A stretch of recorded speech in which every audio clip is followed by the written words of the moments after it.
नमस्कार मित्रांनो, मी महाराष्ट्राचा छोटा पुढारी घनश्याम द्रोडे. मित्रांनो, आजचा एक व्हिडिओ तुम्हाला दाखवत आहे. व्हिडिओ बीड मधील आहे. अति पाऊस झाल्यामुळे शेतकऱ्याचे टोमॅटो सडले. त्या टोमॅटोचा चिखल झालाय. त्या आजीबाई असं टोमॅटो कपाळावरती आणून घेत आहेत, रडत आहेत. आणि मित्रांनो, ठीक आहे, निसर्गाच्या पुढे कुणालाही जाता येत नाही, निसर्ग आहे.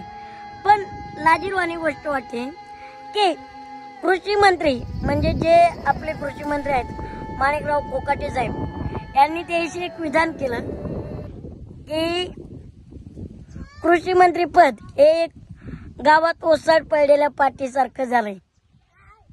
थोडं तरी काही वाटलं पाहिजे. शेतकऱ्यांना तुम्ही एवढं कमी लेखता. आणि त्याच्यानंतर त्यांनी असं विधान केलं मित्रांनो की पंचनामा काय ढेकळाचं करायचं काय. कृषी मंत्री साहेब कोकाटे साहेब, तुम्हाला मला एकच सांगायचं आहे, तुम्ही तुमच्या घरातून देत नाहीत, तुम्ही कुठून आणून देत नाहीत. तुम्ही जर विचार केला पाहिजे थोडाफार शेतकऱ्यांवरती बोलताना. मागच्या बारीने काय जेव्हा तुम्ही पंचनामे करायला आलात तेव्हा काय सांगितलं की शेतकरी त्यांच्या मुलाबाळांची लग्न करतात पैसे घेऊन. कृषी मंत्री साहेब, शेतकऱ्यांच्या मुलाबाळांचं शिक्षण असेल, लग्न असेल, हे काय करायचं हे तुम्ही शेतकऱ्यांना सांगितलं नाही पाहिजे, हे मला वाटतं.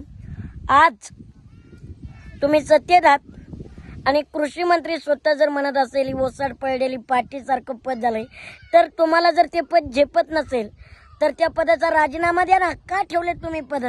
नुसते आराम फिरायला केलेत का? कोकाटे साहेब, शेतकऱ्यांना एवढं कमी लेखू नका, हेच मला तुम्हाला व्हिडिओच्या माध्यमातून सांगायचे. आज काळ्या आईची ओटी भरत असताना शेतकरी हतबल झालाय. शेतकऱ्याच्या हातातली पिकं गेल्यात वाहून.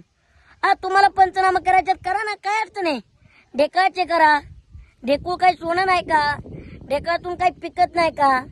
इकडं पहा, ढगफुट्टी झाली. आज शेतकरी बीड बघा, शेतकऱ्यांचे जनावर वाहून गेले, शेळे वाहून गेलेत. कृषी मंत्री पद नुसतं पद भोकायला नाही तर शेतकऱ्यांसाठी कामं करायला आहे. आणि मला एक सांगायचे, प्रत्येकाचे दिवस फिरत असतात, सत्ता येत असते, जात असते. पण जेव्हा तुम्ही सत्तेतून बाहेर होते तेव्हा सुद्धा शेतकऱ्यांना सुद्धा अभिमान वाटला पाहिजे की आपल्यासाठी हे कृषी मंत्री चांगले होते, या कृषी मंत्र्यांनी कामं चांगली केली, असं काहीतरी वाटू द्या. आता तुम्हाला पगार आहेत, तुम्हाला प्रॉपर्टी आहेत, तुम्ही थोडीच कुठं काम घालताय. मग शेतकरी बोलतोय का तुम्ही तुमच्या प्रॉपर्टीतून आलिशान लग्न करतात, गाड्या करतात, घेतात मोठमोठे. शेतकऱ्यांनी फक्त आयुष्यभर रडतच जगायचं का? ह्याच व्यथा मांडायच्यात का? कृषी मंत्री साहेब, मागच्या बारीने तुम्ही बोलताना जरा शब्द जपून वापरा. भिकाऱ्याला सुद्धा का मी 1 रुपया देतो म्हणजे शेतकरी काय भिकारी का? अन्नदाता आहे जगाचा. हे सोपं नाही.